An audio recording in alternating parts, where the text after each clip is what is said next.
Hello नमस्कार साथियों, स्वागत है आप सभी का आपके अपने YouTube channel exam with Ashok में।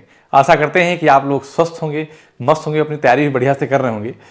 जैसा कि मैंने आपसे वादा किया था कि हम आपको यूपी कांस्टेबल के लिए, जिसमें हम आपको मैथ और रीजनिंग की प्रैक्टिस कराएंगे, ठीक है ना। तो आज उसी वादे को पूरा करते हुए मैं आज पहली क्लास लेकर आपके साथ जुड़ रहा हूँ। तो आप देख रहे होंगे, जैसा कि थंबनेल में दिख रहा है कि यूपी कांस्टेबल प्रैक्टिस सेट 1, ठीक है।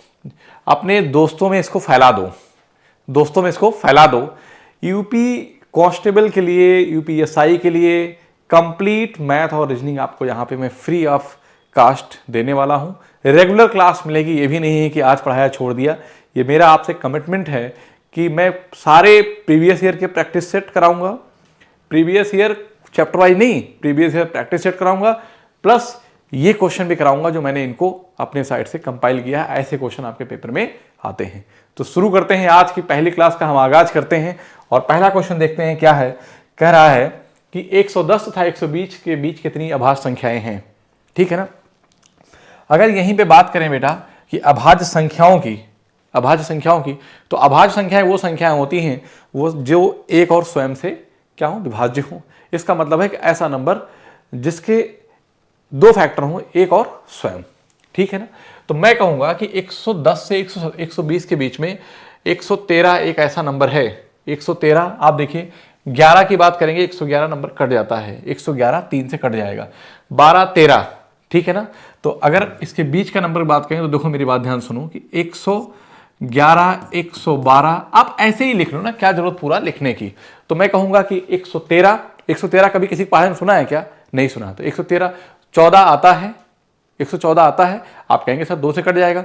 115 आता है, ठीक है ना। 116 117 आता है, 118 119 आता है, 17 7 119। इसका मतलब है कि 113 एक ऐसा नंबर है जो एक अभाज्य संख्या है किसके, 110 और 120 के बीच में। तो हम कहेंगे option D is the right answer. इसका मतलब एक अभाज्य संख्या है। बताओ भाई, क्लियर है कि नहीं, समझ में आया कि नहीं आया, समझ में आया कि नहीं आया। आगे चलते हैं, अगले क्वेश्चन की तरफ आते। कह रहा है कि 26 गुणे 0.91। बेटा ऐसे आसान सवाल आते हैं पेपर में और ये देखना है कि क्या आप इसको देख को बना पाते हो। देखते ही आप मुझे बताओ, जैसे अब आप गुणा करना शुरू कर दोगे, ठीक है। ये तो ये कहोगे कि पॉइंट के बाद 6 कम 6 वहीं पे आएगा, सब में 6 यूनिट डिजिट है, आएगा ना। मैं ये कहता हूँ कि 26 गुणे, अगर मैं 26 गुणे 0.91 लिखा है। अब बताओ ये जो 91 है, ये क्या 0.91 है, एक से कम है ना। इसका मतलब है कि एक से थोड़ा सा कम है, थोड़ा सा कम है। तो आंसर भी अगर 26 को, बेटा 26 को 1 से गुणा करो तो क्या मिलता है, 26 मिलता है, ना। तो मैं कहता हूं कि 26 से थोड़ा सा छोटा आंसर आएगा। ये 2.6 कभी नहीं आ सकता, इतना छोटा थोड़ी ना आएगा, ये कभी नहीं आएगा। तो थोड़ा सा छोटा क्या है, 23.66 आंसर बनेगा, बात खत्म। आपको सॉल्व करने की जरूरत ही नहीं है, मेंटली सॉल्व करना है, ठीक है ना। आगे चलते हैं। कह रहा है कि 0.2 का होल क्यूब इंटू 200 अपॉन 2000 का 0.2 का होल स्क्वायर का सरलीकृत मान क्या होगा। तो जब बेटा याद रखो कि बॉडमास रूल जब लगाते हैं तो जब का आ जाता है या ऑफ आता है इंग्लिश में, तो वहां पे हम पहले इसको कैलकुलेट करते हैं। तो मतलब लिखा क्या है, 0.2 का होल क्यूब, मेरी बात ध्यान समझना, इंटू 200 डिवाइड बाई जो 2000 लिखा है ना, इसको पहले इसके साथ सॉल्व करेंगे क्योंकि पहले तब आएंगे इसके साथ, ठीक है ना। तो यही रूल है बेटा कि जैसे अगर ये का नहीं लगा होता, कोई सिंबल लगा होता, मान लीजिए कि प्रोडक्ट का लगा होता, मतलब कि गुणा का चिन्ह लगा होता, तो पहले इसको सॉल्व करते, इसको तब यहां पे आते। लेकिन यहां पे का लगा हुआ है तो इसका मतलब इसको पहले सॉल्व करेंगे इसके साथ। तो आपको ये पता है कि 2 का स्क्वायर 0.2 का स्क्वायर करेंगे तो 0.04 आ जाएगा। पॉइंट के बाद कितना, 2 डिजिट है तो इसको कट करूंगा, 2 0 कट जाएगा और 20 चौक कितना हो जाएगा, 80 हो जाएगा। इसका मतलब ये कितना हो जाएगा, 2 दूनी 4 दूनी 8, 0.008 हो जाएगा इंटू 200 और अपान के कितना आ गया बेटा, 20 चौक 80। बताओ भाई कोई दिक्कत है क्या। आप कहेंगे नहीं सर कोई दिक्कत नहीं है। पॉइंट हटाएंगे तो इस पॉइंट से यहाँ आ जाएगा, है ना, यहाँ आ जाएगा। तो इसका मतलब ये 2 0 कैंसिल हो जाएगा और इसको यहाँ हटाएंगे तो 1 आ जाएगा। 8 से कट करेंगे तो क्या हो जाएगा, 1/100 हो जाएगा। इसका मतलब 2/100 का मतलब क्या होगा, 1/50। 1 क्या हो गया बेटा, 50 हो गया। मैं ये बताना चाहता हूँ कि इसको आप चाहते तो क्या आप मन में ही सॉल्व कर सकते थे, आधी बार लिखते आधी नहीं लिखते। देखो मैंने क्या लिखा, 0.2 का क्यूब करोगे तो गुणा जब भी करोगे तो 2.2 गुणे 0.2 गुणे 0.2, तो जो भी नंबर आएगा पॉइंट के बाद 3 डिजिट आएगा, तो 2 का क्यूब करोगे 2 दूनी 4 दूनी 8, तो इसका मतलब पॉइंट के बाद 3 डिजिट, तो मैंने 0.008 इंटू 200 अपान यहाँ पे इसको कैलकुलेट किया, तो ये इस पॉइंट से ये 2 जीरो कट गया, तो 20 चौक 80 आ गया। अब 80 इसको डिवाइड करेगा, इस पॉइंट की यहाँ था तो इससे 2 जीरो यहाँ से कट जाएगा, ये यहाँ आया 100 हो जाएगा, तो 8 से कट गया 800 हो जाएगा ये, और ये क्या हो जाएगा 2 50 100 1/50 आ गया। क्लियर है बात? आगे चलते हैं। कह रहा है कि 42 47 98 था 126 का HCF अधिकतम समापवर्तक क्या होगा? समापवर्तक क्या होगा? मेरी बात ध्यान से समझिएगा कि जब भी HCF किसी दी गई संख्याओं को निकालते हैं तो जो सबसे छोटी संख्या होगी HCF या तो उससे बराबर या उससे छोटा होगा, HCF या तो उससे बराबर या उससे छोटा होगा। नहीं समझे?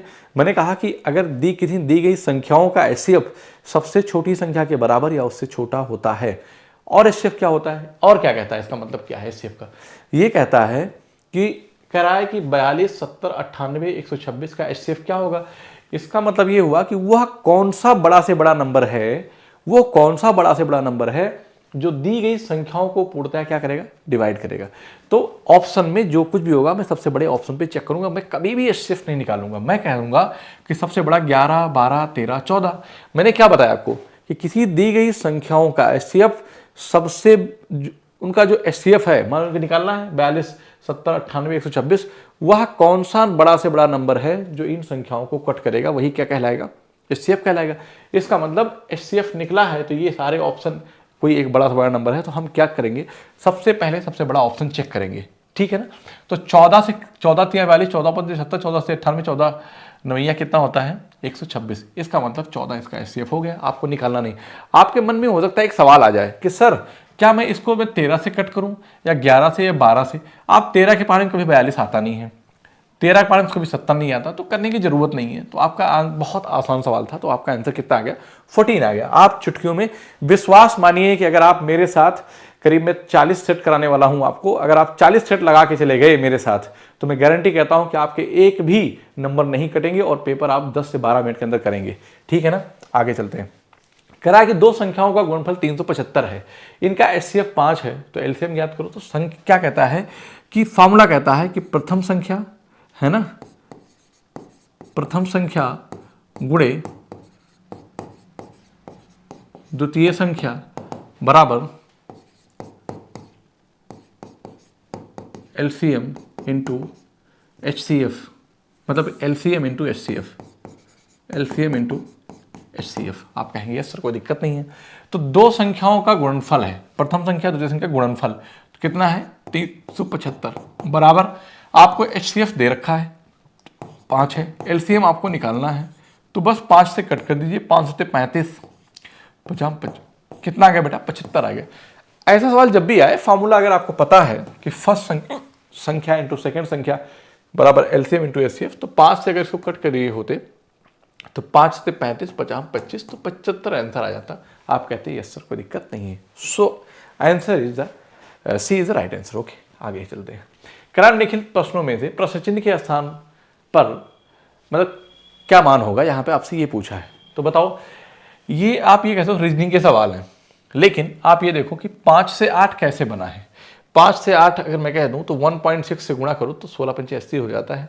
आप कहेंगे अगर मैं 15 को भी, अगर देखो भाई इसको ये 1.6 से गुणा कर दो, 1.6 से गुणा किया तो 16 पंचे 80, पॉइंट लगाओ 8 आ जाएगा। मैं यहाँ भी 1.6 से गुणा कर दूँ तो 15 छक्कर 90 के 0, 15 कम 15 और 5 20 4 24, पॉइंट यहाँ लगा देंगे तो 24 आंसर आ जाएगा। ऑप्शन मैच करेगा। So option C is the right answer. Okay, ऐसे ही करना है। आप विश्वास मानिए कि आप चुटकियों में सवाल लगा पाएंगे। आप देखिए तो आप 8 से 10 क्लास लगातार बने तो रहिए, देखिए कि आपको मैथ्स कितनी शानदार आ जाती है। ठीक है, निम्नलिखित प्रश्नों में प्रश्न चिन्ह का मान ज्ञात कीजिए। जो पीछे वैकेंसी 60,000 हुई है उसमें मेरे बहुत सारे पढ़ाए बच्चे हुए हैं, ठीक है ना, बहुत सारे पढ़ाए बच्चे हुए हैं। निम्नलिखित प्रश्नों में प्रश्न चिन्ह का मान ज्ञात कीजिए। ठीक है, तो यहाँ पे देखिए कि क्वेश्चन मार्क का 52% क्या होगा, मतलब कौन सा ऐसा नंबर है जिसका 52% कितना बनेगा? 182 बनेगा, 182। तो मैं ये कहता हूं कि 52% मतलब 182 का 2 गुना होगा। आप ऐसे भी कर सकते हो। देखो, कोई संख्या x है, कोई संख्या क्या है? x है, तो x का 52% कह रहा है कितना है, 2-3 तरीके लगाने के बता देता हूँ। 52%, लेकिन डेटा इतना आसान है, ज़्यादा दिमाग लगाने की जरूरत नहीं है। बराबर किसके है, 182 के है, 182 के है, ठीक है ना। तो यहाँ पे ये देखिए बेटा कि जब मैं इसको 13 से कट करूंगा तो 13 कम 13, 13 चौको 52, 13 चौको 52, ठीक है ना। 4 25 100 हो जाएगा। आप कहेंगे ये सर कोई दिक्कत नहीं है, और 25 से मल्टीप्लाई करेंगे तो x बराबर आ जाएगा 14 पंचे 70 के 0, 14 दूना 28, 2 30, 5 35, तो आ कितना गया, 350 आया। 350 है क्या, या आप कहेंगे यस सर है, ठीक है। दूसरा तरीका क्या होगा कि संख्या का 52% 182 है। तो देखिए मेरी बात, 52% को आप फ्रैक्शन में लिख दीजिए कि 52 को क्या लिखेंगे, तो 26 गुना 52, तो 26 बटे क्या 50। मतलब कहने का कि एक संख्या है 50, चूंकि ऊपर जो होता है जब भी किसी परसेंट को फ्रैक्शन में ब्रेक करते हैं तो ऊपर जो वैल्यू आती है वो परसेंट वैल्यू होती है। इसका मतलब है कि वो संख्या 50 है और उसका 52% कितना है, 26 है। इसका मतलब 26 की वैल्यू कितना दे रखा है, 182 दे रखा है। कितना दे रखा है, 182। आपसे पूछा है का मान क्या होगा, मतलब वो संख्या क्या है, तो मैं तो यहां से डायरेक्ट बता सकता हूं कि आंसर वही होगा जो 50 का मल्टीपल होगा। और 50 का मल्टीपल क्या था, 50 का मल्टीपल भाई 50 दूना 100, 150, 200, 250, समथिंग 300, 350, यही बन गया। 380 50 पहाड़े में कभी आएगा, 360 कभी 50 पहाड़े में आएगा, 354 कभी 50 पहाड़े में आएगा, नहीं आएगा। तो मुझे बताओ कि क्या ये सवाल आप पेपर में इजीली कर सकते थे, नहीं कर सकते थे, कैसे। अरे भाई आप कह देते कि सर 26 बटे 52, जैसे ही किसी भी परसेंट को फ्रैक्शन में आपने ब्रेक किया तो ऊपर जो होती है वो प्रतिशत वैल्यू होती है। ये क्या होती है, ये प्रतिशत वैल्यू आती है। ये जो होती है ये मूल संख्या होती है। क्या होती है, मूल संख्या होती है, ठीक है। अब मैं कहता हूं कि मूल संख्या कितना 50, उसमें उसका जो है 52% कितना 26 है। आप कह रहा कि वो संख्या बताओ क्या होगा, वो संख्या x थी। मैं कहता हूँ संख्या जो कुछ भी होगा 50 का मल्टीपल होगा, तो 50 का मल्टीपल होगा 50 के पहाड़े में तो 350 आता है। ये सब क्या करने की जरूरत थी, क्या कतई जरूरत नहीं थी। आपको सिर्फ डायरेक्ट पेन चला के ही, पेन भी नहीं चलाना है, थोड़ा सा लिखा और आंसर आ जाएगा। क्लियर है बात, आगे चलते हैं। कह रहा है कि एक वस्तु का विक्रय मूल्य 20% कम करने पर उसके विक्रय में 80% की वृद्धि हो गई, तदनुसार उसके कुल विक्रय वास्तव में कितनी प्रभावित हुई, ठीक है ना। तो ध्यान से सुनिए, जैसे क्या है कि आप मान लो दुकानदार हैं, मान लीजिए कि मैं दुकानदार हूं और मैं ये पेन बेचता हूं, ठीक। हमारी पेन में मैंने क्या किया कि उसके मूल्य 20% कम कर दिया। पहले इसको मैं 100 रुपये का बेचता था, अब मैं तो लोग कम खरीदते थे। अभी मैंने जैसे ही इसका रेट 20% घटाया, जैसे सीजन सेल आती है ना, क्या सेल आती है कि winter season cell, summer season cell, जब ठंडी खत्म होने वाली होती है ना। तो हालांकि कंपनियां आजकल पहले ही सेल लगा देती हैं मिड मतलब कि विंटर में, जब एकदम बीच की होती है, क्योंकि उनको पता है कि क्योंकि पहले रेट बढ़ा देंगे फिर क्या करेंगे, घटाएंगे। तो होता क्या है, बस इतना बात नहीं समझो कि मान लीजिए कि 100 रुपये के पेन थी, पहले हम बेचते थे, कम बिक्री थी। मैंने एक दिन क्या किया, इसका 20% रेट घटा दिया, मतलब 80% बेचने लगा, तो इसकी बिक्री क्या हुई, बढ़ गई, इसकी बिक्री बढ़ गई। वही कह रहा है कि विक्रय में 80% की वृद्धि हो गई। तो मैं कहता हूं अगर मैं पहले एक पेन बेचता था 100 रुपये की, ठीक है ना, तो 100 रुपये मिलता था। अगर मैं पहले 5 बेचता था तो 500 रुपये मिलता था। अब मैं 10 बेचने लगा हूं, कब, इसकी वजह से। तो मैं कहूंगा कि 8 दाम 80, 800 रुपये की मैं बिक्री टोटल कर रहा हूं। तो बस इतनी सी बात समझो, उसकी विक्रय वास्तव में कितने % प्रभावित हुई। तो आप ये कहेंगे कि विक्रय मूल्य जो था, मतलब जो सेलिंग प्राइस है, वह 1/5 लिखेंगे तो कमी कर दी गई। इसका मतलब पहले कितना था, 5 था, अभी कितना हो गया, 4 हो गया, ठीक है ना। लेकिन उसके विक्रय में 80%, अब बिकने ज़्यादा लगी। तो 20 चौक 80 और 20 पंचे 100, मतलब कि पहले 5 बिकती थी रोज, जब 5 रुपए की थी तो 5 बिकती थी। जैसे ही वस्तु की कीमत 4 हुई, अब पर डे 9 बिकने लगी। तो टोटल हमारी जो इनकम हुआ करती थी, है ना, सेल के लिख दो, यहाँ पे क्या लिखेंगे, सेल, ठीक। पहले मुझे कितना अर्न होता था, 25 रुपये अर्न होता था, लेकिन अब मुझे 36 रुपये अर्न होने लगा। मुझे कितना अर्न होने लगा, 36 रुपये अर्न होने लगा। तो 25 से 36 कितना चेंज आया, तो हम कहेंगे 25 से 36 में जो है वो 6 5 11 का चेंज आ गया। तो परसेंट में डालेंगे, 100 में किसी चीज़ का मान क्या होता है, परसेंट होता है। 25 चौका 100, 11 चौक 44, आप कहेंगे सर 44% आंसर आएगा। बताओ यहाँ तक किसी बच्चे को अगर दिक्कत है तो। So option A is the right answer. Clear है बात, option A is the right answer. अगले सवाल की तरफ आते हैं। कह रहा है कि ए बी सी डी क्रमशः 4 विषम संख्याएं हैं, ठीक है ना, उनका औसत 42 है तथा बी तथा डी का योगफल कितना होगा, ये मुझसे पूछा है। कह रहा है कि ए बी सी तथा डी 4 विषम संख्याएं हैं, ठीक, जिनका औसत 42 है। बी तथा डी का गुणनफल होगा, गुणाफल नहीं, गुणनफल कितना होगा। खैर कोई बात नहीं, आपको मैं सवाल समझा देता हूँ। ये सवाल आप मेंटली सॉल्व कर लेंगे अगर मेरी पूरी लैंग्वेज को समझ पाए तो। मैं कहता हूँ कि 4 संख्याएं हैं, कौन सी, मैं कहता हूँ कि कौन 4 कैसे विषम संख्या है, मैं लिख दिया 3, और कैसी हैं, क्रमागत हैं, क्रमशः है ना, क्रमागत 3, 5, 7 और मैंने 9 लिखा। अगर मैं इनके औसत की बात करूं तो मैं कहूँगा कि जो औसत होगा इन दोनों के बीच का नंबर होगा। इसका मतलब इन दोनों के बीच में जो नंबर है वो क्या है, तो आप कहेंगे सर 6 है। आपको मैंने क्या जोड़ के घटाया, क्या कुछ नहीं किया। इसका मतलब है कि 4 संख्याएं ए बी सी डी हैं, तो इनका जो औसत है ना वो क्या होगा बेटा, इन दोनों के बीच में होगा। इसका मतलब वो सवाल में कह रहा है कि ये 42 है ना। तो इसका मतलब ये है कि ये नंबर कितना है, 43 है, और ये नंबर कितना है, 41 है, और ये कितना होगा, आप कहेंगे सर ये तो 39 बनेगा। कितना बन जाएगा, 39 हो जाएगा, ठीक, और ये कितना बनेगा, ये 45 बनेगा। तो आप आराम से कह सकते हैं कि जो संख्याएं हैं ना, जो संख्याएं हैं 4 क्रमागत 39, 41, 43, 45 हैं, इनका जो औसत है वो कितना है, 42 है, ठीक है। हमसे पूछा है बी तथा डी का गुणनफल कितना होगा, तो बी 41 है और डी कितना, 45 है। तो आप 5 एकम 5, आंसर लास्ट में 5 आएगा, एक ही ऑप्शन है 18, 45 आएगा। सवाल कुछ भी करने की ज़रूरत नहीं है। क्या कुछ मैंने किया, मुझे लगता है कि ये सवाल करने में ज़्यादा 5 से 7 10 सेकंड लगेगा पेपर में करने में। आप विश्वास मानिए कि अगर पूरी क्लास आप देख कर चले गए और अगर आप लेबोरियस बच्चे हैं, मतलब कि आप मेहनती हैं, तो आप विश्वास मानिए कि आप 10 से 15 मिनट के अंदर पेपर आपने सारे निपटा देंगे। क्लियर है बात, चलते हैं आगे। ए किसी कार्य को 15 दिन में करता है, बी उसी कार्य को 10 दिन 12 दिन में करता है, सी उसी कार्य को 20 दिन में करता है तीनों मिलकर उस कार्य को कितने दिन में पूरा कर पाएंगे। बहुत सारे तरीके सवाल को करने के हैं, ठीक है ना। मैं ये कहता हूँ कि दिन और क्षमता का अनुपात कैसा होता है, उल्टा होता है। क्या ये बात आप जानते हैं, दिन और क्षमता का अनुपात कैसा होता है, उल्टा होता है। इसका मतलब क्या हुआ, इसका मतलब जिसके अंदर क्षमता ज़्यादा है वो काम को जल्दी ख़त्म करेगा, मतलब जल्दी दिनों में, जल्दी समय में ख़त्म करेगा, कम समय में ख़त्म कर देगा, ये ऐसा कह दो। इसका मतलब हमेशा याद रखना, और कुल कार्य जो होता है ना, जो टोटल वर्क होता है ना, उससे क्या लिखते हैं हम लोग, कुल कार्य को हम लोग बेटा लिखते हैं कि दिन गुणे क्षमता। आप कहेंगे ये सर कोई दिक्कत नहीं है। इसका मतलब है कि ये क्या हो जाएगा कि day into efficiency, day into efficiency मतलब दिन इंटू क्षमता। समझ में बात आई कि नहीं है। तो कुल कार्य, ये इतनी बात आप समझ लो बस, मतलब जो अनुपात दिन का होगा वही अनुपात कैसा होगा, उल्टा होगा।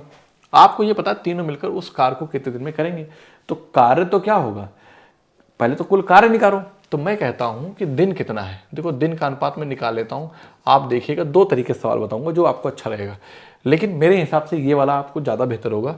दिन का अनुपात ए बी और सी किसी काम को क्रमशः 15, 12 और 20 दिनों में करते हैं ना। तो आपको ये पता है ना कि उनके जो क्षमता का अनुपात होगा वो क्या हो जाएगा, इनका उल्टा हो जाएगा। मैंने जो बताया है कि दिन और क्षमता का जो प्रोडक्ट होता है वही क्या होता है, आपका कुल कार्य होता है, कुल कार्य होता है। अभी मैं आपको 2 तरीके से सवाल बताऊंगा, तो आप थोड़ा सा धैर्य रखिए। अब इनका आपको रेशियो, इसमें क्या है, आपको रेशियो आना चाहिए, उसमें आपको एलसीएम आना चाहिए।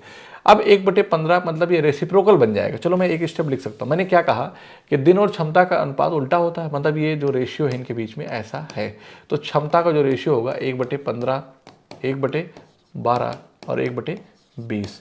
अब आपको ना क्या करना पड़ेगा कि चूंकि फ्रैक्शन में रेशियो होता नहीं कभी भी, रेशियो सिंपल फॉर्म में होता है। तो 12, 15 और 20 का जब एलसीएम लेंगे तो 20 का पहाड़ा पड़िए, 20 दूना 40, कभी ना 15 के बारे में बीच में आता है ना तो 12 के, 20 थे 60। तो 60 जो है 20 के पहाड़े में भी आता है, 12 के पहाड़े में आता है और 15 के पहाड़े में। कैसे निकालेंगे, सबसे बड़ा जो नंबर होता है ना उसका टेबल पढ़ो। 20 का पहाड़ा पढ़िए, 20 दूना 40, क्या 40 12 और 15 के पहाड़े में आता, नहीं आता। 20 दिया 60, 60 के पहाड़े में क्या 60 12 और 15 के पहाड़े में आता है, आप कहेंगे यस सर आता है। तो मैं कहूँगा कि यही होगा इसका एलसीएम। अगर मैं 60 से मल्टीप्लाई कर दूंगा तो 15 चौको 60 और 12 पंचे 60 और 20 तेईस 60। क्या ये बात आपको लिखनी पड़ेगी, नहीं। आपको अपने मन में कर लेंगे। तो मैं कहूँगा कुल कार्य निकालोगे तो आप चाहो 15 चौको 60 कर दो, 12 पंचे 60 कर दो, 20 तेई 60 कर दो, कुल कार्य मिल जाएगा आपको। तो कुल कार्य जो हुआ ना बेटा, इधर लिख देता हूं मैं, जो कुल काम या कार्य जो है वो कितना मिल गया, 60 मिल गया, 60 मिल गया। और कह रहा है कि तीनों मिलकर उस कार्य को कितने दिन में कर पाएंगे, तो 4 5 9 3 12, तीनों की क्षमता कितना है, 12 है, तो 12 पंचे 60, 5 दिन में तीनों मिलकर काम को खत्म कर पाएंगे। ये हो गया, ये तो एक मेथड हुआ। दूसरा मेथड क्या है, ये मैंने यहाँ पे इफिशियंसी और जो डे है उसका रेशियो लेकर बना दिया। आप दूसरा मेथड क्या करेंगे कि ए बी सी है ना, तो इनके जो दिन का अनुपात है 15 12 और 20 है। आप जब इनका एलसीएम लेते हैं ना तो क्या निकल के आता है, इनका एलसीएम क्या आ गया, 60। और यही हमारा क्या कहलाता है, यही हमारा कुल कार्य कहलाता है, याद रखना। ठीक, जब कुल कार्य कहलाता है तो 15 चौको 60, 12 पंचे 60, 20 तेई 60, तो 4 5 9 3 12, तीनों मिलकर 12 काम करते हैं, तो 12 पंचे 60, 5 दिन आ गए। इस सवाल के लिए ये वाला मेथड आसान था, दोनों आप सीख लीजिएगा। कहीं कहीं आप देखिएगा ना, जहां एलसीएम निकालना बहुत टफ होगा, हम रेशियो ले लेंगे, बहुत नंबर छोटा हो जाएगा, खटाक से निकाल देंगे। ठीक है ना, आगे चलते हैं, देखिएगा आप। तो ऐसा नहीं कि कोई एक फिक्स मेथड लगा, अगर यहीं पे एलसीएम नंबर बड़े बड़े आ जाए तो आप लगाते रहिए, फिर एलसीएम उनके फैक्टर करो, नंबर तो बहुत छोटा था ना, इसलिए आपने कर लिया। चलिए, 2 पाइप एक खाली टंकी को क्रमशः 20 मिनट था 30 मिनट में भर सकते हैं। यदि खाली टंकी को दोनों पाइपों को एक साथ खोल दिया जाए तो वह भरने में कितना समय लगेगा। ऐसे सवाल जब भी आते हैं बेटा तो ध्यान दीजिएगा कि ये कह रहा है कि 2 पाइप एक खाली टंकी को क्रमशः, 2 पाइप है ना, उसी प्रोसेस से इसको भी लगा सकते हैं। ठीक है ना, दोनों लगा के दिखाता हूं। मैंने कहा 2 पाइप है, एक पाइप ए है और एक क्या है, एक बी है। 2 पाइप एक खाली टंकी को 20 मिनट और 30 मिनट भर सकते हैं। इसका मतलब है हाँ 20 और 30 मिनट भर सकते हैं। तो ये किस में, 20 मिनट में, और ये 30 मिनट भर सकते हैं। इनका एलसीएम जो होगा वो क्या होगा, 60 होगा, 20 तेई 60, 30 दूना 60, दोनों मिलकर कितना काम करते हैं, 5 और 5 12 60। इसका मतलब है कि 12 मिनट लगेगा, दोनों एक साथ काम करेंगे। तो आप कहेंगे सर इसको वैसे बताइए जैसे उसको किया था आपने। मैं सेम लगाऊंगा, क्योंकि आप जानते हैं टाइम एंड वर्क जो है और पाइप एंड सिस्टम का कंसेप्ट एक जैसा लगता है। बस इसमें क्या होता है कि जब टंकी कोई टैब है टंकी को खाली करती है तो उसमें नेगेटिव वर्क हो जाता है और वहाँ पे 0 हो जाएगा, वर्क कभी नेगेटिव नहीं होता। बस फर्क इतना सा है। तो मैंने कहा कि दो मतलब कि पाइप की जो टंकी है ना, 2 नल है उनके, ए और बी। ठीक है, उनकी जो क्रमशः 2 पाइप एक खाली टंकी को 20 और 30 मिनट में भर सकते हैं। तो 20 मिनट और 30 मिनट में भर सकते हैं। ठीक है ना, तो यहाँ पे रेशियो ले लिया। ये क्या है, ये इनकी क्षमता है। ये क्या है, नहीं ये समय है। ये क्या है बेटा, ये समय है। क्षमता क्या हो जाएगी, आप कहेंगे सर इनका उल्टा हो जाएगा। ठीक है ना, 1/20 और 1/30, एलसीएम क्या आएगा 60। तो 20 तेई 60 और हाँ 30 दूना 60, 3:2 आ जाएगा। कुल कार्य कितना आएगा, 60, और दोनों मिलकर कितना भरते हैं, 5 5 12 60। अगर दोनों टैप खोल दिए जाएं तो 12 मिनट बाद पूरी टंकी भर जाएगी। So option B is the right answer. Clear है बात, आगे चलते हैं। क्वेश्चन नंबर 12 की बात करेंगे बेटा। तो यहाँ पे हम ये कहेंगे कि एक त्रिभुज की भुजाओं की माप 3 4 6 सेंटीमीटर है। त्रिभुज का क्षेत्रफल क्या होगा। अगर यहीं पे हम क्षेत्रफल की बात करें तो हम ये कह सकते हैं कि त्रिभुज ना तो समकोण है ना समद्विबाहु है, इसका मतलब विषमबाहु त्रिभुज है भुजाओं के आधार पर। विषमबाहु त्रिभुज अगर है तो उसका जो क्षेत्रफल होता है ना, क्या होता है, विषमबाहु त्रिभुज का जो क्षेत्रफल होता है उसे हम क्या लिखते हैं, s into s minus A, s minus B और s माइनस सी। आप कहेंगे यस सर कोई दिक्कत नहीं है। बताओ भाई यहाँ तक किसी बच्चे को कोई प्रॉब्लम है क्या, बताओ। तो क्या लिखेंगे, s into s minus A, s minus B, s minus C. अब आप s क्या होता है, जहाँ पे s इज इक्वल टू हम लिखेंगे क्या है, वो अर्ध परिमाप है। क्या है बेटा, अर्ध परिमाप, जिसे हम सेमी पैरामीटर बोलते हैं। ठीक, s की वैल्यू की बात करेंगे तो हम क्या होगा कि a प्लस बी प्लस सी, मतलब कि 3 + 4 + 6 डिवाइड बाई 2। तो 6 4 10 3 13 कितना आ जाएगा, 3.5 आ जाएगा। बस यहीं पे हम वैल्यू क्या करेंगे बेटा, पुट कर देंगे और हमारा आंसर आ जाएगा। मतलब कि एरिया की बात करेंगे, हम एरिया निकालेंगे तो s एस कितना निकाला आपने 6.5, क्या निकाला 6.5, ठीक है ना। 6.5 इंटू 6.5, मान लो कि ए बी सी, ए कितना है, ए को मैं 3 मान लेता हूँ और बी को मैं मानता हूँ 4 और सी को मानता हूँ क्या 6, मतलब 6.5 से एक बार 3 घटाओगे तो कितना आ जाएगा 3.5 आ जाएगा, और एक बार 6.5 से 4 घटाओगे तो क्या आएगा 2.5 आ जाएगा, और एक बार 6.5 से 6 घटाओगे तो कितना आ जाएगा 0.5 आ जाएगा। बताओ आएगा कि नहीं आएगा। तो आप कहेंगे यस सर क्यों नहीं आएगा। यहां पे मैं कहता हूं 13 पचे 65, मेरी बात ध्यान से समझना मैं क्या कहना चाह रहा हूं, और 7 पचे 35, ठीक है ना। चलो देखो, तो 13 पचे 65 है ना, तो मैं इसको लिखूंगा 13 गुणे 0.5, और इस 35 को लिखूंगा 7 पचे 35, 7 गुणे 0.5, ठीक, और इसको 5 गुणे 0.5, ठीक, इंटू 0.5 लिख दिया। तो 0.5 ये 0.5 ये बाहर आएगा तो क्या हो जाएगा, ध्यान से देखिएगा मैंने फैक्टर बना लिया है, क्या आ जाएगा 0.5, अरे यार सही से लिख दो 0.5 आ जाएगा। इसका मतलब ये और ये, यहाँ 0.5 ये 0.5 तो ये भी आ जाएगा 0.5, तो इंटू 0.5 मैंने ये बाहर ले लिया, तो इसको भी मैं कट कर देता हूँ। आप कहेंगे यस सर कट कर दीजिए कोई दिक्कत नहीं है। तो यहाँ पे बचा क्या मेरे पास 13 सते 91 या 5 सते 35, तो मैं यहाँ पे कहूँगा कि 5 सते मतलब कि 13 गुणे क्या हो गया 35 हो गया। बताओ भाई, और इसको मैं लिखूंगा क्या, इसको मैं इधर क्या लिखूंगा कि 55 25 0.25 लिख दूंगा। कितना लिखूंगा 0.25, 13 पचे 65 ठीक है, 7 पचे 35 ठीक है, 50 25 सही है, सही है। तो ये 2 पेयर में एक बाहर आ गया, ये 2 पेयर में एक बाहर आ गया, ये 5 बचा, ये 7 बचा और ये 13 बच गया। आप कहेंगे यस सर कोई दिक्कत, अप्रॉक्स आंसर लेके आना है। तो मतलब क्योंकि यहाँ पे मुझे इतना पता है कि आंसर अब तो पॉइंट में आएगा, ये और ये आ नहीं सकता, मसला फंसा है उपेक्ष में से कोई नहीं तो अब तक आंसर आ गया होता। तो आप इसको ऐसे रहने दीजिए बेटा, और यहाँ पे क्या करोगे कि 13 पचे 65 के 5 और 13 तिया 39, 1 40, 5 45। बताओ भाई कोई दिक्कत। अरे भाई 13 पचे 65 के 5 हासिल 6, 13 तिया 39, 6 45, ठीक है ना। तो मैं क्या कहूँगा कि 22 में से हम 484 होता है और 21 से हम 441 होता है। तो मुझे इतना पता है कि 0.25 इंटू 21 दशमलव समथिंग आएगा, है ना। और 25 से कम 25 के 5 और 25 दूना 50, कितना 25 दूना 50 2 52। तो मेरा यहाँ पे निकल के आ रहा है कि 5 पॉइंट समथिंग आ जाएगा। तो मैं यहाँ पे कह दूंगा अप्रॉक्स में आंसर कि 5.33 आ जाएगा। अरे भाई 21 दशमलव है और 21 का 1/4, 21 दशमलव समथिंग हो जाएगा, 1/4 5 पॉइंट समथिंग आ जाएगा। बात खत्म।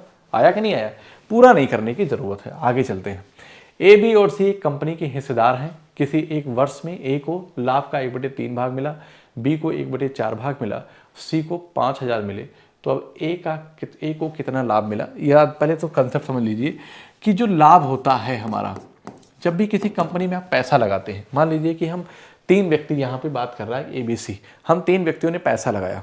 तो जब हम पैसा लगाएंगे, मान लो हमने 1000 लगाया, किसी ने 2000 लगाया, किसी ने 3000 लगाया, एक साल बाद जब हम लाभ की गणना करेंगे तो बताओ लाभ बराबर लेंगे क्या, गलत हो जाएगा। अरे वो कहेगा कि मैंने 2000 लगाया, ये कहेगा मैंने 3000 लगाया, तुम तो 1000 लगाया, तुमने बराबर कैसे ले लिया। तो नहीं, ये डिपेंड कर, इसका मतलब है अगर समय बराबर है तो हमारा जो लाभ है ना वो डिपेंड करता है किस पे, वो पूंजी पे निर्भर होता है, कितनी पूंजी लगाया वो।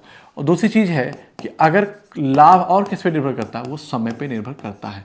इसका मतलब मैं ये कह सकता हूं कि जो लाभ है वो डायरेक्टली प्रोपोर्शनल टू किसके होता है, पूंजी इंटू समय के होता है। आप कहेंगे ये सर कोई दिक्कत नहीं है, राई भर की भी कोई दिक्कत नहीं है। क्लियर है बात। अब मेरी बात ध्यान से समझिएगा कि ABC एक कंपनी के हिस्सेदार हैं, ठीक है ना। तो किसी एक वर्ष में ए को लाभ का 1/3 भाग, तो मैं यहां से इसको फॉर्मूला लिख दूं, P directly proportional to investment into time. हमसे लास्ट में पूछा है कितना लाभ मिला, लाभ पूछा है, लाभ पे फोकस करेंगे। और यहां पे क्या कह रहा है कि हमें प्रॉफिट की बात कर रहा है। टाइम क्या है, सब बराबर है, एक वर्ष बाद। तो जब टाइम कांस्टेंट होगा, कि जब टाइम नियत होगा, तो जो अनुपात मतलब कि profit directly proportional to investment के होगा, जो अनुपात लाभ का होगा वही अनुपात किसका होगा, वही हमारा इन्वेस्टमेंट का होगा। लेकिन यहां पे देखिए कह रहा है कि एक किसी वर्ष में लाभ का 1/3 भाग, तो A B C। अगर 1/3 भाग का मतलब हुआ कि टोटल 3 है, उसमें से 1 किसको मिला, ए को। फिर बी को 1/4 भाग, और 1/4 का मतलब हुआ कि 4 का 1 भाग, टोटल कितना 4। गलत बात, इसका मतलब बराबर करना होगा, यहाँ पे 4 से गुणा करेंगे और यहाँ भी 4 से, इसको मैं 3 से गुणा करूंगा और यहाँ भी 3 से गुणा करूंगा, तो मैं कहूँगा कि 3/12, ठीक, और इसको कितना कह दूंगा कि 4/12। मेरी बात समझो, 4/12 और 3/12, क्या आप बात समझ पा रहे हैं? इसका मतलब ये हो गया कि टोटल पैसा लगाया गया पूंजी 12 रुपये, 12 में से 4 किसको मिला, ए को मिला। 12 में से 4 किसको मिला, ए को मिला, और 12 में से 3 इनको मिला, तो 4 3 7, बचा कितना 5, 5 इनको मिला। इसी 5 की वैल्यू क्वेश्चन में 5000 दिया है। इससे लल्लू लाल सवाल क्या हो सकता है बताओ भाई, ठीक है ना। हमसे पूछा है ए को कितना मिला, तो ए को जो मिलेगा वो 1000 से मल्टीप्लाई करेंगे तो वो 1000 आ जाएगा। आप कहेंगे यस सर कोई दिक्कत नहीं है। So option A is the right answer. बताओ क्लियर है? तो आप सेकेंडों में सवाल कर पाएंगे अगर आपने पूरा कंसेप्ट समझा होगा तो। आगे चलते हैं कि 72 किलोमीटर पर आवर को मीटर पर सेकंड में बदलिए। अरे भाई सीधी सी बात है कि जब भी मीटर पर सेकंड में बदलते हैं तो 5 बटे क्या करते हैं, 18 से गुणा करते हैं। 18 चौक 72 और 4 पंचे 20 मीटर पर सेकंड आ जाएगा। तो नोट करके अपनी कॉपी में लिख लीजिए कि किलोमीटर पर आवर को 5/18 से गुणा करने पर चाल मीटर पर सेकंड में प्राप्त होती है। आप कहेंगे यस सर कोई दिक्कत नहीं है, कोई दिक्कत नहीं है। आगे चलते हैं। करा कि 200 मीटर लंबी रेलगाड़ी 25 किलोमीटर पर आवर की चाल से चलती हुई एक पेड़ को कितने समय में पार करेगी। याद रखना कि चाल जो हमारी होती, पूरी बात ध्यान सुनो बेटा, जो चाल होती है ना वो या तो क्या होगी, या तो मीटर पर सेकंड में होगी, या किलोमीटर पर आवर में होगी। तो अगर आप समय घंटे में है तो दूरी किस में होनी चाहिए, किलोमीटर में होनी चाहिए। अगर समय सेकंड में है तो दूरी मीटर में होनी चाहिए। अब जब भी कोई ट्रेन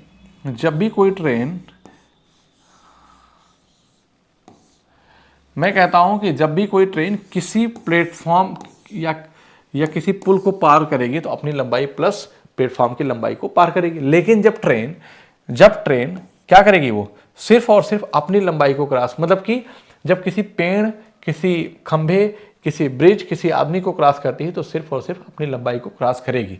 ठीक है ना। कह रहा है कि 200 मीटर लंबी रेलगाड़ी 25 किलोमीटर पर आवर की चाल से चलती हुई एक पेड़ को कितने समय में पार करेगी। तो मैं कहता हूं कि समय बराबर क्या होता है, समय बराबर होता है दूरी बटे चाल। आप कहेंगे यस सर होता है, इसमें कौन सा आपने नई बात बता दिया। हाँ गुरु मैंने तो कुछ नहीं बताया, तो बस आप दूरी किस में दी है, मीटर में दिया है। तो इसका मतलब है कि अगर दूरी मीटर में है तो चाल किस में होगी, मीटर पर सेकंड रहेगी। इसका मतलब है कि यहाँ पे चाल को हम किस में करेंगे, मीटर पर सेकंड में। तो ये 25 दिया है, इसको हम क्या करेंगे 5/18 से गुणा कर देंगे। आप कहेंगे यस 25 हाँ 8/200 हो जाएगा, ठीक है ना। तो मैं 8 गुणे क्या लिखूंगा, ये 18 ऊपर चला जाएगा और ऊपर क्या आ जाएगा 5। तो 18 × 128 होता है, या कह दो 5 × 15 3 18 5 × 30। तो 8 × 48 के 8 और 30 24 4 28 28.8 क्या आ जाएगा, सेकेंड आ जाएगा। समय निकाला है। So option A is the right answer. याद रखना कि जब भी कोई ट्रेन किसी खंभे को, किसी पेड़ को, किसी व्यक्ति को क्रॉस करती है तो सिर्फ और सिर्फ अपनी लंबाई को क्रॉस करेगी। जब कोई ट्रेन किसी पुल को, किसी प्लेटफॉर्म को, किसी ब्रिज को, किसी सुरंग को पार करती है तो वो अपनी लंबाई प्लस जो ऑब्जेक्ट मैंने बोला उनकी लंबाई को पार करेगी। बस निम्नलिखित में से कौन सी संख्या एक पूर्ण वर्ग संख्या है। किसी भी पूर्ण वर्ग संख्या का इकाई अंक कभी भी 2 3 7 8 नहीं हो सकता। ठीक है ना, क्लियर है बात। चलो भाई अब इस सवाल में हम कैसे बना पाएंगे। तो मैं कहता हूं कि कोई भी अगर पूर्ण वर्ग संख्या है तो उसके आखिरी 2 अंक जो हैं वो 1 से 24 के जो नंबर हैं उनके वर्ग के आखिरी के 2 अंक होते हैं। तो 25 भी यहाँ पे मिल जाता है और 96 मिल जाता है और 36 भी मिल जाता है। और बस आपको क्या पूछा है, एक पूर्ण वर्ग संख्या है तो 0 1 नहीं मिलता है, 0 1 नहीं मिलता। लेकिन मेरे लिए सबसे आसान क्या होता है, मैं ये जानता हूं कि अगर मान लो जैसे लिखा है, मेरी बात समझो ध्यान से, कि जैसे लिखा है 35, आपसे कोई पूछे कि 35 का वर्ग क्या होता है तो आप कहेंगे 5 का स्क्वायर 25 लिख दो और 3 से बड़ा एक नंबर 4 है तो 4 3 12 लिख दो। अगर कहीं लिखा है 45 45। तो आप क्या करेंगे, 45 का वर्ग पूछा गया है तो 25 लिख दो और कहोगे 4 पंचे 20 कह दो। मुझे एक बात समझ में आ गई, अगर कहीं 25 मुझे दिख गया, कहीं भी 25 दिख गया, तो मैं कहूंगा कि उसके पहले वाला नंबर वो दो क्रमागत संख्याओं का गुणनफल ही होगा, पक्का जानिए। जैसे अब आप कहेंगे कि ये एक पूर्ण वर्ग संख्या है, कैसे, मेरे ध्यान से सुनो। मैंने कहा कि कोई एक नंबर है जिसमें लास्ट में क्या है 5 है, तो कितना हो गया 25 लिख दिया। लेकिन कोई दो क्रमागत संख्याओं का प्रोडक्ट कितना होता है 72 है, तो 8 9 72, इसका मतलब वो संख्या कितनी है 85। 85 का वर्ग कितना है 72 25 होता है। So option B is the right answer. Clear है? ये लॉजिक आपको लगाना पड़ेगा, ये यूज करना पड़ेगा। आप क्या कहोगे कि सर मैं फैक्टर निकाल डालूंगा सबका, निकाल डालो, क्या फर्क पड़ता है, आपकी इच्छा, ठीक है ना, पेपर छूट जाएगा। तो आप अप्रोच को सीखिए, ऐसे ही पता नहीं कितने सवाल आएंगे, मैं आपको सब कराऊंगा। आगे चलते हैं। 0.25 प्लस 1.5 इंटू 3.5 इंटू प्लस 1.5, मैं इसको जोड़ूंगा तो 3 1 4, ये कितना हो जाएगा, ये 5 हो जाएगा। इनको जोड़ूंगा तो 1 पॉइंट कितना बनेगा 1.75 हो जाएगा और इंटू करूंगा, ठीक है ना। तो 5 एकम 5, आपको क्या लगता है कि आंसर 5 और 2 भी नहीं है, 10 भी नहीं आएगा, 10 से कम आंसर आएगा, 10 से कम एक ही आंसर है 8.75, वो भी आंसर किस में आएगा, पॉइंट में आएगा। आगे सॉल्व करने की जरूरत नहीं है। यहाँ पे बात करते हैं कि क्वेश्चन में कि कुछ वर्षों में एक कंपनी के द्वारा नमक का उत्पादन 10,000 टनों में, 1000 टनों में है, 1000 टनों में दिया गया है। उत्पादन 1000 टनों में, मतलब कि 2000 टन, 4 मतलब कि 1000 टनों में दिया है ना। 20 गुणे 1000 20,000, 40 गुणे 1000 40,000, 60,000 80,000 टन दिए गए हैं, ठीक है ना। हमसे पूछा गया है कि वर्ष 2001 की तुलना में 2008 में नमक के उत्पादन में कितने % की वृद्धि हुई। 8 की तुलना में, 1 की तुलना में 8 में, 1 में कितना था 40 था, 1 में कितना था 40 था। तो आप कभी भी परसेंट निकालना है बेटा, तो आप रेशियो ले लो, रेशियो परसेंट निकालना बहुत आसान हो जाएगा। 2001 और 2000 कितना है 2008, यही तो पूछा है। तो 2001 की तुलना में वर्ष 2000 नमक में उत्पादन वृद्धि कितनी, 1 में कितना था 40 था और 8 में कितना है 90 है। तो आप कुछ मत करो, ऐसे ले लो। तो 4 से कितना हो गया 9 हो गया।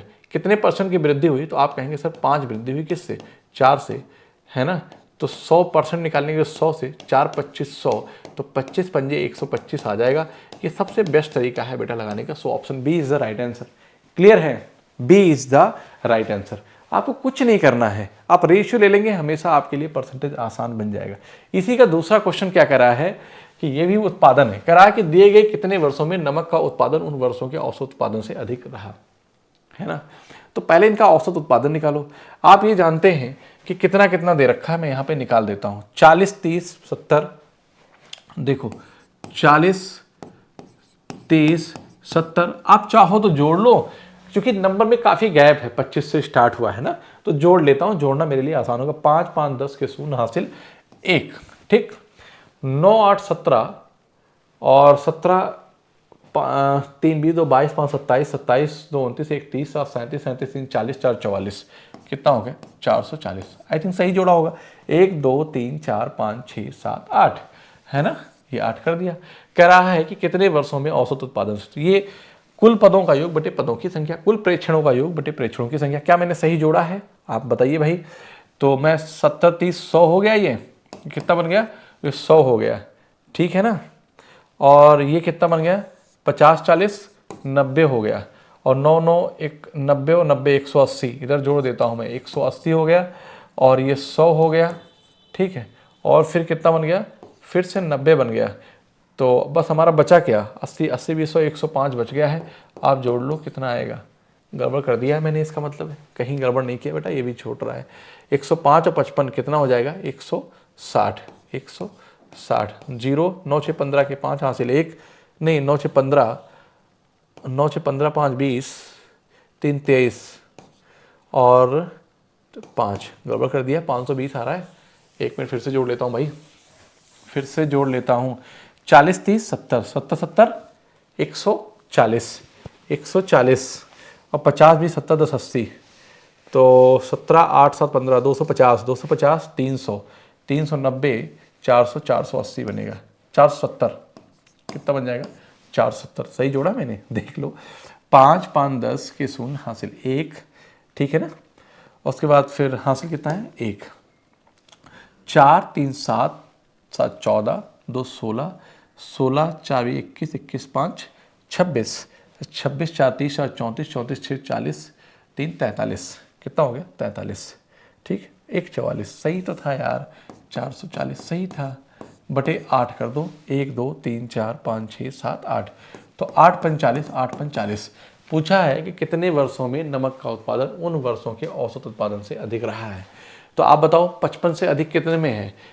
55 से अधिक एक 70 है, एक 80 है और एक 90 है। तो 3 वर्षों में औसत से अधिक उत्पादन रहा है। कब कब? 2003 में, 2007 में और 2008 में। कुछ नहीं होता है, प्रेक्षणों का योग बटे प्रेक्षणों की संख्या, ध्यान से जोड़ने की जरूरत होती है। किसी वस्तु के लिए 25% छूट पर लाभ 25% और छूट 10% हो तो कितना होगा?